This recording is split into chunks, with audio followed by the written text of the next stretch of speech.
Hello everyone. इस video में हम पढ़ेंगे क्लास 4th हिंदी का चैप्टर 11 पढ़क्कू की सूझ।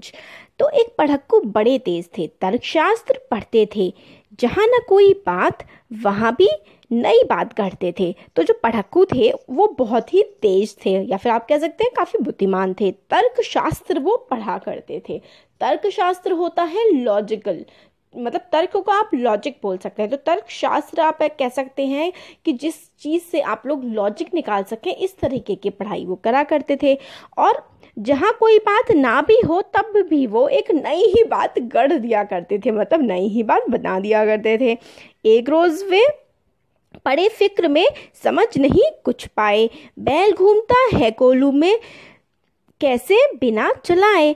तो बैल कोल्हू में घूम जाता है, कैसे बिना चलाए, मतलब कोल्हू को तो वो चलाता भी नहीं है, फिर भी वो कैसे घूम जाते। देखिए कोल्हू जो था ना, कोल्हू का बैल पहले ना जो पानी निकालने के लिए उसका बैल का यूज़ किया जाता था, और जो है जुताई करने के लिए खेतों में वो भी बैल का यूज़ किया जाता था। उसमें क्या होते थे, बैल गोल गोल घुमा करते थे और काम हो जाता था। तो वो सोच रहे थे कि कोल्हू कैसे घूम जाता है, बैल तो कुछ कर नहीं रहा है, मतलब बिना चलाए उसको कैसे कोल्हू घूम रहा है। कई दिनों तक रहे सोचते, मालिक बड़ा गजब है, सिखा बैल को रखा इसने निश्चय कोई ढब है। मतलब वो सोच रहा था कि मालिक मतलब भगवान, या फिर जिस बैलों का जो मालिक है, हाँ बैलों का जो मालिक है ना, उसके बारे में बोल रहा है ये जो पढ़क्कू है कि क्या मतलब ऐसी चीज़ सिखा रखी है कि बिना चले जो है कोल्हू को घुमा देते हैं ये बैल। आखिर एक रोज़ मालिक से पूछा उसने ऐसे, अजी बिना देखे लेते तुम जान भेद यह कैसे। मतलब कि बिना देख करके तुम कैसे ये जो है भेद वो जान लेते हो। उसने मालिक से पूछा, कोल्हू का ये बैल तुम्हारा चलता या अड़ता है, रहता है घूमता, खड़ा हो या पागुर करता है। तो देखिए ऐसा होता है, कोल्हू का बैल यहाँ पर होता है जैसे कि वो होता है कुआं, और इसमें से पानी निकालना होता है। और यहाँ पे कोल्हू का जो बैल होते हैं ना, सपोज करिए ये जो है ये बैल है, और ये जो है इसके घूमते जाते हैं, इस यहाँ पे रस्सी बंधी होती है, इसको जब ये आगे घूमते हैं तो यहाँ से पानी उठता है, और जहाँ पर पानी डालना होता है वहाँ पर पानी डाल देते हैं। तो इस तरीके से कोल्हू का बैल काम करता है।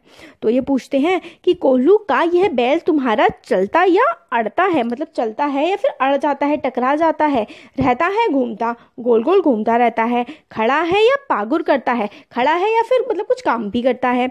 मालिक ने यह कहा, अजी इसमें क्या बड़ी बात है, नहीं देखते क्या गर्दन में घंटी एक पड़ी है। तो फिर वो कहते हैं कि तुम्हें क्या दिख नहीं रहा है कि गले में क्या इसकी एक घंटी पड़ी हुई है। जब तक यह बजती रहती है मैं ना फिक्र करता हूँ, हाँ जब बजती नहीं दौड़कर तनिक पूछ धरता हूँ। तो फिर वो कहते हैं कि ये जो वो था ना पढ़क्कू, ये पूछ रहा था कि किस तरीके से आपको पता लगता है कि बैल जो है वो काम करते रहते हैं, आप तो बैलों की तरफ देखते भी नहीं हैं। तो वो बोलते हैं कि मैंने बैलों के गले में घंटी बांध रखी है, जब तक एक घंटी बजती रहती, क्योंकि वो बैल चलते हैं तो बैलों की घंटी जो है वो बजती है।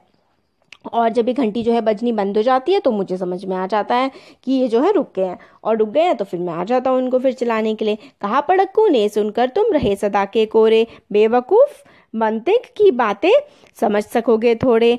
अगर किसी दिन बैल तुम्हारा सोच समझ अड़ जाए, चले नहीं बस खड़ा खड़ा गर्दन को खूब हिलाए। फिर वो कहता है कि तुम ऐसा समझ रहे हो कि वो चलता रहेगा और तुम्हें आवाज आती रहेगी, और किस दिन ऐसा हुआ कि बैल चले ना और वो खड़े होकर के सिर्फ घंटी बजाता रहे, तो फिर तुम्हें कैसे समझ में आएगा कि वो चल रहा है या नहीं। वो बोलता है, घंटी टुन टुन खूब बजेगी, तुम ना पास आओगे, मगर बूंद भर तेल सांझ तक भी क्या तुम पाओगे। तो जरा सा भी घंटी तो बजती रहेगी सुबह से लेकर शाम तक, मगर तुम्हें क्या जरा सा भी तेल या फिर जो है पानी या जो भी काम है वो क्या तुम जरा सा भी उससे ले पाओगे।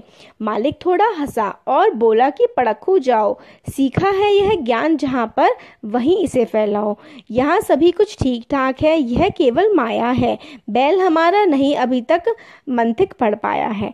तो फिर वो कहते हैं कि पढ़क्कू भाई साहब आप यहाँ से जाइए, और यहाँ पर जहाँ जो जैसा काम चल रहा है वो वैसा ही चल रहा है, हमारा बैल ये सब की जो तीखी मतलब बातें होती है ना कि खड़ा होकर के ही सिर्फ वो घंटी बजाता रहे और आगे ना चले, ये सब बैल हमारा नहीं सीख पाया अभी तक, इसलिए आप जाओ यहाँ से जाओ।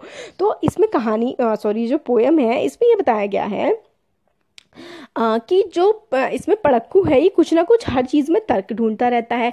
तो कोल्लू का बैल जो होता है वो कुएं में से चीज़ों को निकालने के लिए, तेल हो, पानी हो, जो भी चीज़ हो, उसका काम करते हैं। तो गोल गोल घूमते हैं और पानी जो है वो खिंचता रहता है। तो इसने एक दिन सोचा कि मैं इसके मालिक से जा करके कहूँगा कि तुम तो इसको देखते तक नहीं हो, तो तुम्हें समझ में कैसे आता है भाई कि कोल्लू का बैल चल भी रहा है कि नहीं चल रहा है।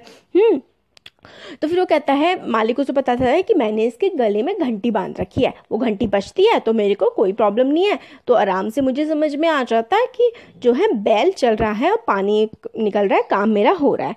फिर पड़क्कू बोलता है, अगर ऐसा हो जाए एक दिन कि जो बैल है वो चले ना और एक जगह खड़े होकर अपना सर बस हिलाता रहे, तो भी घंटी की टन टन टन टन सुनाई तुम्हें देती रहेगी।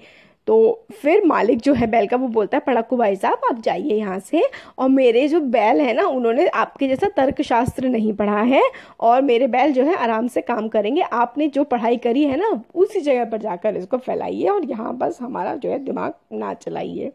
तो ये जो है पोएम हमारी कंप्लीट हो गई, इसका एक्सप्लेनेशन। Thank you.